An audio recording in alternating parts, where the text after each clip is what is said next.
Today I have this piece of Bradford pear. It was from a pretty good sized pear tree because they only live between 35 and 50 years.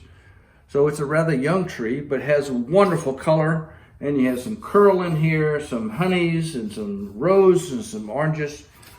And this is what it looks like on the rough cut right off the sawmill. So today I'm going to take this and build a small little end table. What I'm going to do to start with is show you the process that I go through to select a piece of wood and how I'm going to mill it to be able to get the most effect out of it.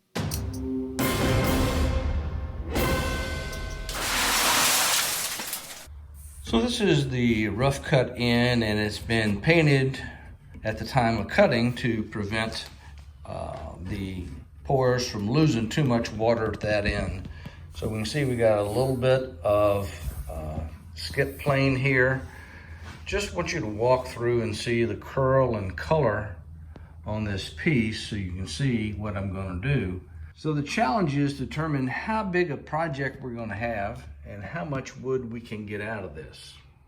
So this piece at the narrowest part of here is about 1 5/8 inches.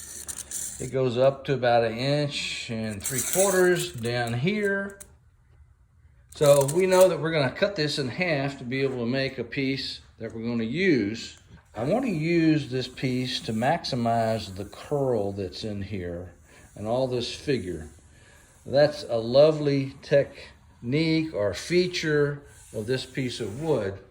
And so what I want to do is resaw this down the middle and open it up to reveal the curl in the middle and have the glue line running down here. So I have my straight cut jig that I'm going to put on my table saw here. And I want to take this piece of lumber and cut this edge right down here. So we're going to put that face down. Now I clamp my piece down to my straight cut jig and get it nice and tight, and it's just a matter of running it right through the table saw nice and quick. Okay, so now I have my piece cut perfectly here straight with the straight cut jig. So now I can take this piece over to the joiner and resurface the face and this edge. From my original jointing of the face, it's been over a month, and so I wanted to go ahead and rejoint the face and of course joint one edge after I got the face all square. Here I am checking for smoothness of my jointing of the face, and I approve that, and then we take it over to do the edge now. A couple passes and we're done.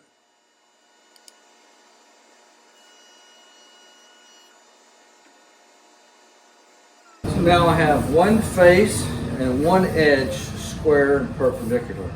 Now I can work on the other side.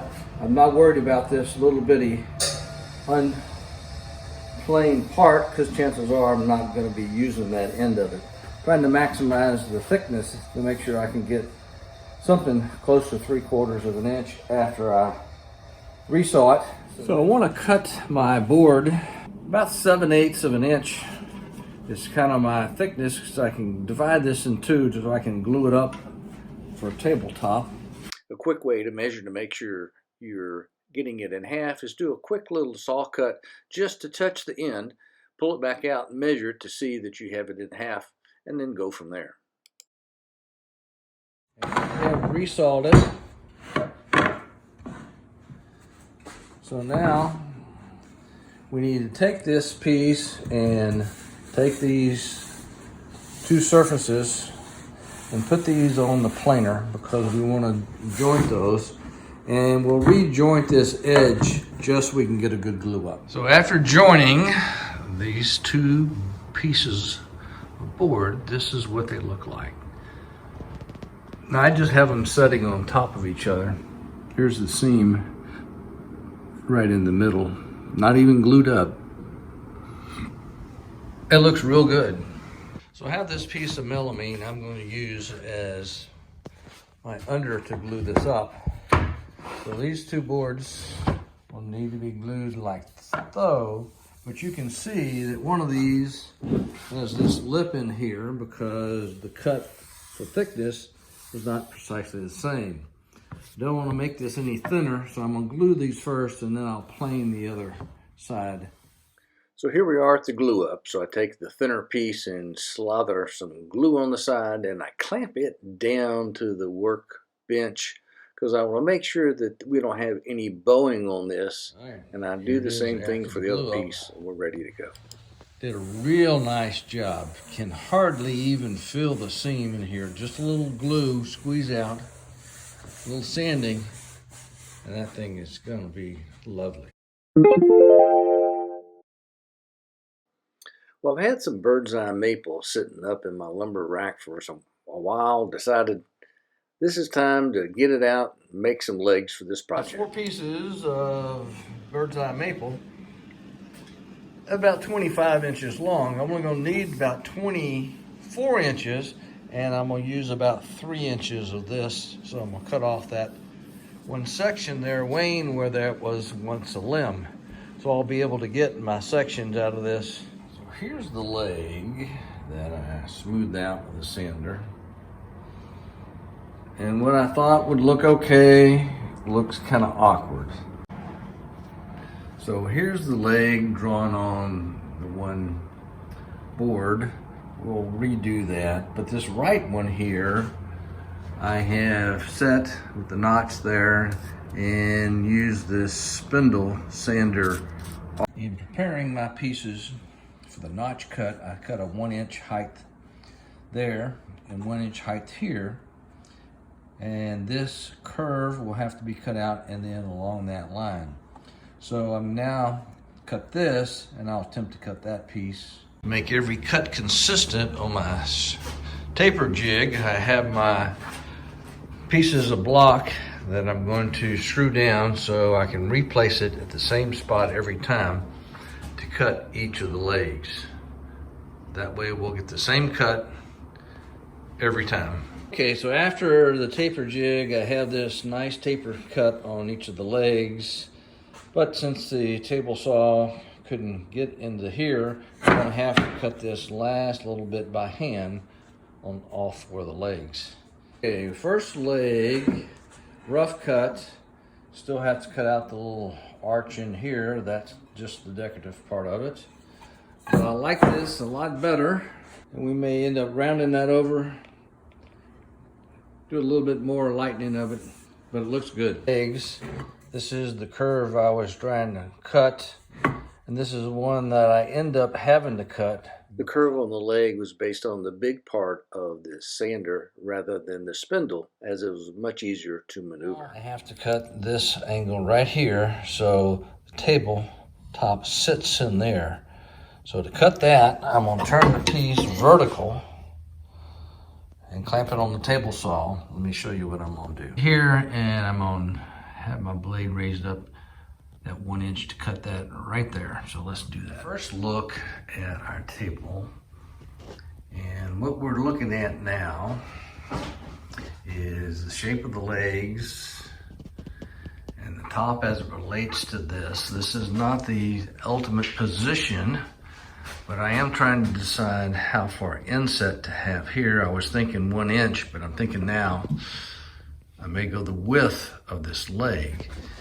And my end idea is to have this all the way recessed into the top with a through tenon. Cut these notches so my pieces will fit in like this, and the legs will be down and the bottom lip is at this little notch down here. I'm just cutting with a table saw. I have this on here. So after the notch on the top is cut, I place the legs in so I can get a look and see what they look like in the positions.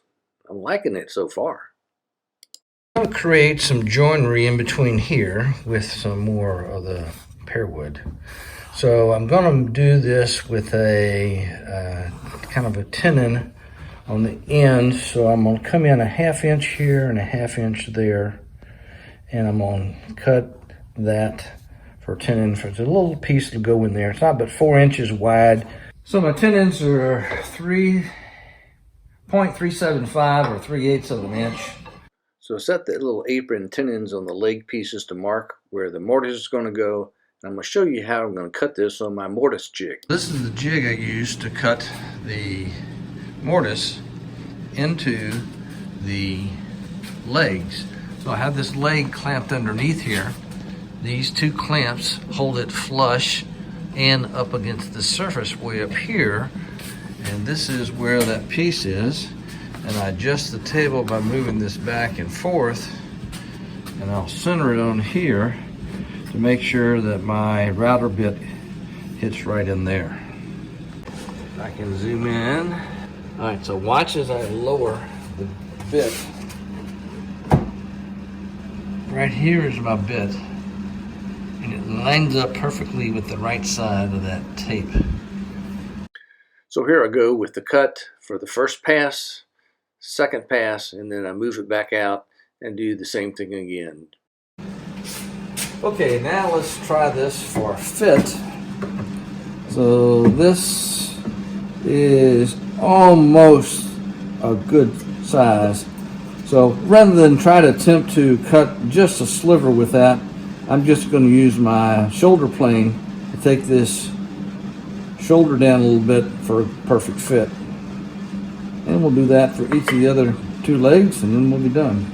So here's what the apron looks like with the tenons into each of the legs. All right, so here's a look at this kind of a dry fit after we cut our tenons for the side.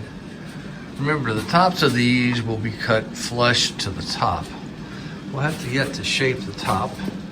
So the end tenon is fit in here. We will come in here and shape these to fit the bottom of that. They're cut a little proud now. We will take care of that. And then we'll have to do some shaping on the legs. So on my table legs, I've decided I'm going to do a round taper on the bottom third. So I've measured the total length of this. It's 24 inches, and my Fibonacci is 14 7/8 inches right here. So that means I'm going to put a mark across here and taper each one of these legs from here to the bottom to make them round.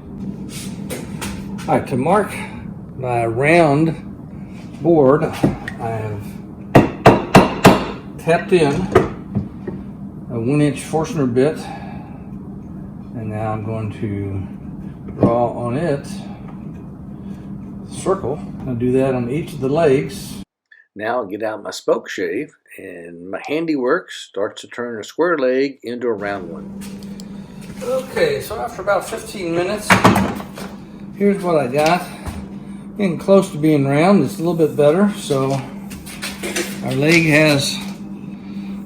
starts to taper here and comes down. So we're getting a real good reduction there with our spoke shave, and eventually we'll get to sanding.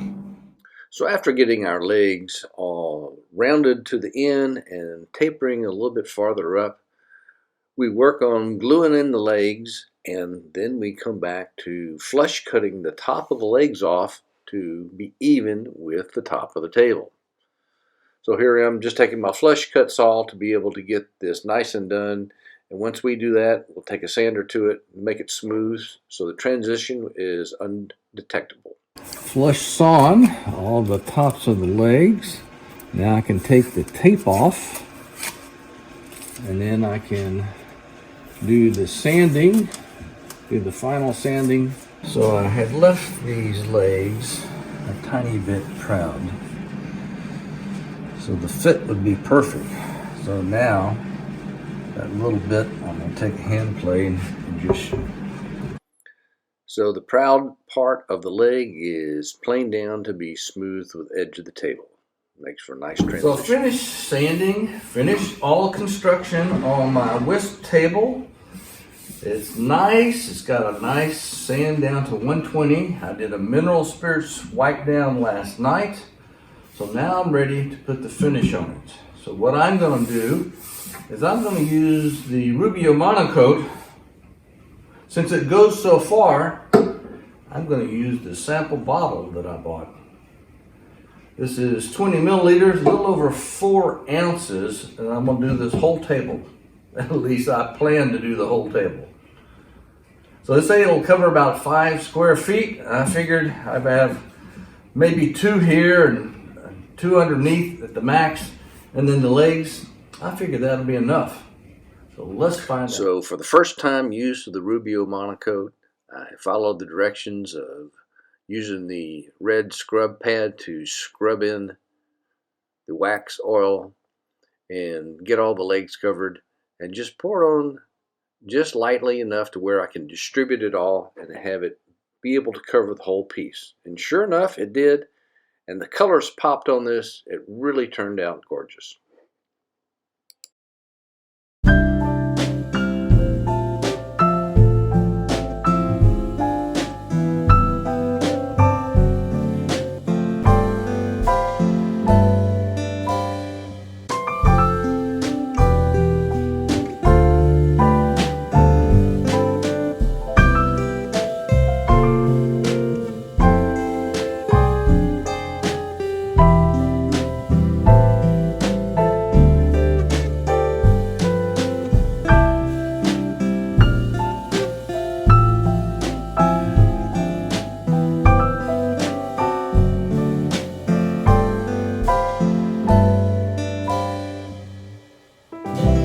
Table done. It looks gorgeous. This Bradford pear has wonderful honeys and oranges and roses in it. It makes for a fabulous piece of furniture. So the Rubio Monocoat goes a long way. Matter of fact, in our bottle that we have probably half of it left. So it does go a long way. Rubbed it on, buffed it off. Now we're going to let it dry, and we'll be using it here shortly. So if you like our design build video on an end table, give us a thumbs up. Want to see more of our woodworking projects? Consider subscribing down below. And as usual, come back and see me real soon. Whoo, doggies.